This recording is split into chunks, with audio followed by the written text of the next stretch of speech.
प्यारे विद्यार्थियों, मैं डॉक्टर ज्योत्सना स्वर्णकार, सहायक आचार्य हिंदी, राजकीय महाविद्यालय रावत भाटा, आप सभी का स्वागत करती हूँ। आज की क्लास में हम राष्ट्रीय कवि रामधारी सिंह दिनकर की कविताओं में राष्ट्रीय भावना और राष्ट्रीय चेतना के बारे में पढ़ेंगे। मैथिली चरण गुप्त हिंदी के प्रथम राष्ट्र कवि थे, तो दिनकर उनके सच्चे उत्तराधिकारी माने जा सकते हैं। गुप्त जी की राष्ट्रीयता में सांस्कृतिक तत्व गहरा था। उसी का एक व्यापक पक्ष हमें दिनकर के काव्य में दृष्टिगत होता है। दिनकर ने प्रारंभ से ही ओजस्विता एवं तेजस्विता से परिपूर्ण कविताएं लिखी। उनकी कविताओं में योद्धा सा गंभीर घोष है, अनल की सी तीव्र ऊष्मा है और सूर्य का सा प्रखर तेज है।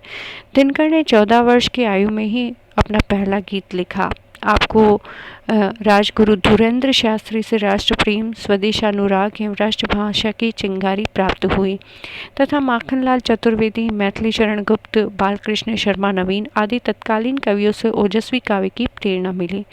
गुप्त जी के बाद राष्ट्रीयता की सम्यक और प्रत्यक्ष अभिव्यक्ति दिनकर के काव्य में प्रतिलक्षित होती है।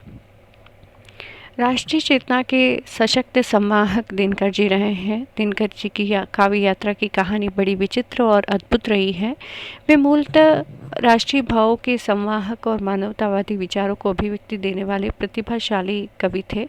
उनका साहित्यिक परिमाण और गुणों से विपुल और महान है। उनकी काव्य कृतियों में बारदोली विजय, रेणुका, हुंकार, रसवंती, द्वंद्व गीत, सामधेनी, बापू, इतिहास के आंसू, दिल्ली, धूप और धुआं, नील कुसुम, नीम के पत्ते, सीपी और शंख, परशुराम की प्रतीक्षा, कोयला और कवित्व आदि विशेष उल्लेखनीय हैं। प्रणभंग, कुरुक्षेत्र, रश्मिरथी और उर्वशी उनके प्रबंध काव्य हैं। उनकी चुनी हुई कविताएं चक्रवाल में संग्रहित है। रचनाओं में जड़ता, राष्ट्रीय। दिनकर जी की काव्य रचनाओं में पौरुष और ओज की प्रमुख रूप से अभिव्यक्ति हुई है। उनकी राष्ट्रीयता से भरी पूरी भावना में उत्साह, पौरुष व प्रतिशोध के भाव बहुत गहरे तक समाये हुए हैं। दिनकर ओज व पौरुष के कवि हैं और उनकी रचनाएं इन भावों की अजस सरणियाँ बहाती हैं। लेना अनल किरीट भाल पर वो आशिक होने वाले, कालकूट पहले पी लेना सुधा बीज बोने वाले। राष्ट्रपुरुष के ओज को संकेतित करने वाले दिनकर तलवार की चमक में पौरुष का प्रतिबिंब देखते हैं। वास्तव में दिनकर राष्ट्र धर्म के ओजस्वी कवि रहे हैं। क्रांति का स्वर उनकी कस्मे देवाय कविता में इन पंक्तियों में सुना जा सकता है।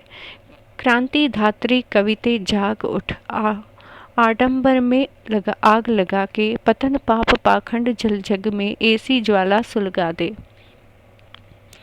गद्य और पद्य में अपूर्व रचना धर्म प्रस्तुत किया। दिनकर जी मुख्य रूप से कवि हैं, किंतु उन्होंने गद्य साहित्य को भी यथेष्ट निर्माण किया है। इस संबंध में उनकी मिट्टी की ओर, अर्धनारीश्वर, काव्य की भूमिका, शुद्ध कविता की खोज, संस्कृति के 4 अध्याय, हमारी सांस्कृतिक एकता, धर्म, नैतिकता और विज्ञान आदि गद्य रचनाएं अत्यंत महत्व की एवं भावपूर्ण हैं। इन रचनाओं में उनकी गंभीर अध्ययन एवं स्वतंत्र चित्रण की छाप सर्वत्र दृष्टिगत होती है। इनकी महत्ता और लोकप्रियता का अंदाज़ा इस तथ्य से ही लगाया जा सकता है कि उनकी कृतियों का अनुवाद उड़िया, कन्नड़, तेलुगु, अंग्रेजी, स्पेनिश, रूसी आदि कई भाषाओं में हो चुका है। संवेदनशीलता का पूरा समावेश इनके सृजन में है। रेणुका, हुंकार, रसवंती में एक और छायावादी रोमानियत, मधुर कल्पना व भावुकता मिलती है, तो दूसरी ओर प्रगतिवादी सामाजिक चेतना। रेणुका में अतीत के प्रति गहरा आकर्षण है। हुंकार में कवि दीनता और विपन्नता के प्रति दयाद्र हो गया है। रसवंती में कवि सौंदर्य का प्रेमी बन गया है। द्वंद्व गीत में कवि ने अंतर्जगत और बाह्य जगत का द्वंद्व है। सामधेनी में कवि धीरे धीरे क्रांति से शांति की ओर आता दिखाई देता है। कुरुक्षेत्र में कवि का शंकालु मन समस्या अनुकूल और प्रश्नाकुल हो गया है। रश्मिरथी में कवि की नई विचारधारा यह है कि व्यक्ति की पूजा उसके गुणों के कारण होनी चाहिए। नील कुसुम की कविताओं में प्रयोगशीलता का फुट है। कोयला और कवित्व में कवि ने कला और धर्म के सामंजस्य पर विशेष रूप से बल दिया है।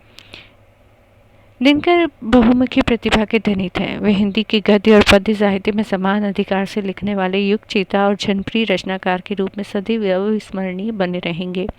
वे सच्चे राष्ट्रीय कवि थे। उन्होंने अधिकांश ऐसी कविताओं का सृजन किया है जो जनजीवन को शौर्य, पराक्रम और वीरता से परिपूर्ण कर राष्ट्रीयता का अमर मंत्र फूंकने में सक्षम है। दिनकर की कालजयी रचनाएं युगों तक शौर्य, पराक्रम और स्वतंत्र चेतना का उद्घोष करती रहेंगी। उम्मीद है आपको दिनकर के काम में राष्ट्रीय चेतना का भाव समझ में आया होगा। धन्यवाद।